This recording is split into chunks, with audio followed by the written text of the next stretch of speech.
It's funny how quickly a productive weekend can get out of hand.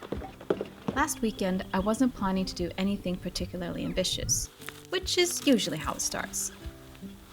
I thought I'd just tidy up a bit, maybe pull a weed or two. And then suddenly, I de-weeded most of this messy flower bed. There's a very fine line between just tidying up a bit and accidentally starting a whole new project. Because once you start, it's quite difficult to stop. I couldn't help but notice this. And you certainly can't do with death in spring, so the currants are getting a proper cleanup, removing anything dead or diseased to optimize productivity this year. The principles of pruning are simple. Remove dead branches at the junction where they meet a living one, or at the base of the plant if the entire branch is doing poorly.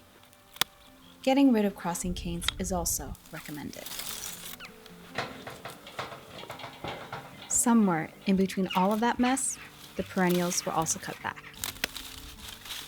In all areas on the property.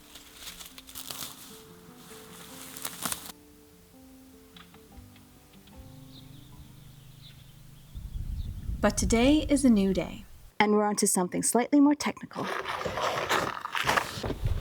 The goal today is to set up the solar-powered watering system. In theory, this should make everything much easier. In practice, We'll see. it runs off collected rainwater, which sounds very sustainable and well thought out, but does rely on us actually directing the water into the barrel through this refashioned vacuum cleaner hose.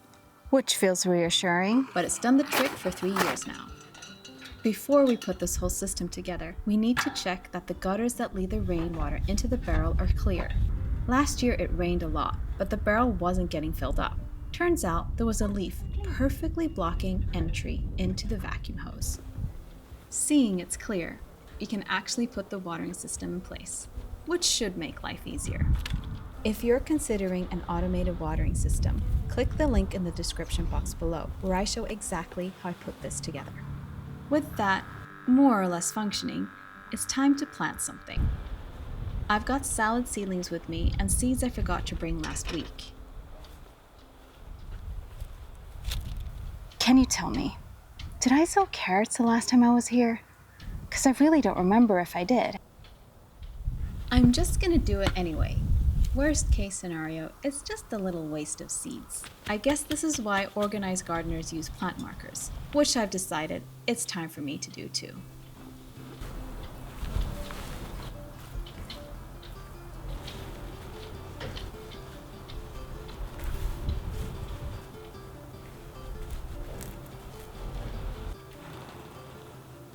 Before we leave this area, I just want to show you. Over here is where we will be building a compost bin. Well, where I have decided we will be building a compost bin. Chris doesn't know about this yet. And he will most likely be doing most of the work. These are the survivors from the balcony in the city.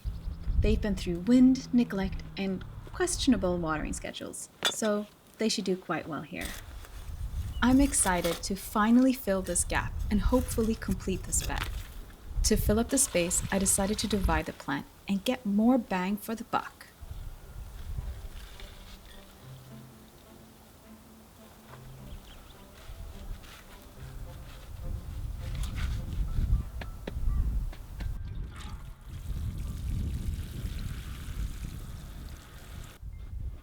And finally, something I have never done before, cutting glass for a lamp in the hallway, because the current one hangs at exactly head height for Chris, not for me, because I'm about 2 apples high. So today we're fixing them. Chris found this old lamp in the basement and figured it would suit well in the hallway. The glass, however, is yellow stained, giving off a horrible tint. So I'm gonna replace it with clear glass Chris also found at the tip. He's quite the scavenger. So fingers crossed this goes well and I don't end up with stitches. Wish me luck. I was slightly terrified doing this, but it was much easier than I expected. Just make sure to press the glass cutter firmly so it gives off a raspy, distinctive sound. Then you're doing it right. Safety goggles and gloves are of course recommended. Otherwise, you don't need much. A glass cutter, glass, and perhaps a marker, or in my case, masking tape, to create guidelines where you need to cut the glass.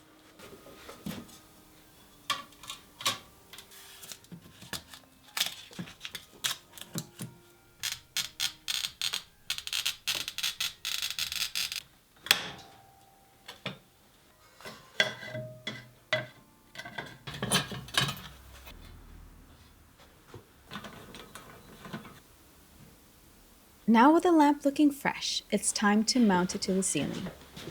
But before we get carried away with that, I need to make sure I don't electrocute myself.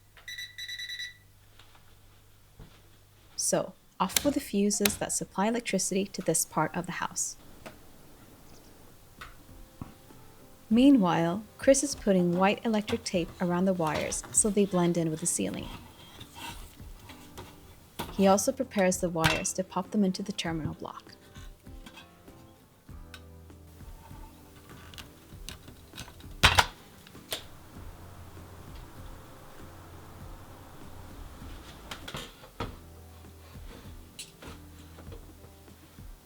Turns out it was quite tricky putting the lamp up, and you need to be 2 people in order to do it. But in the end, it worked. So, a rather efficient weekend, more or less. The garden is a little more prepared so I can do less, and that feels like enough. For now. Thanks for tuning in, and hope to see you next time.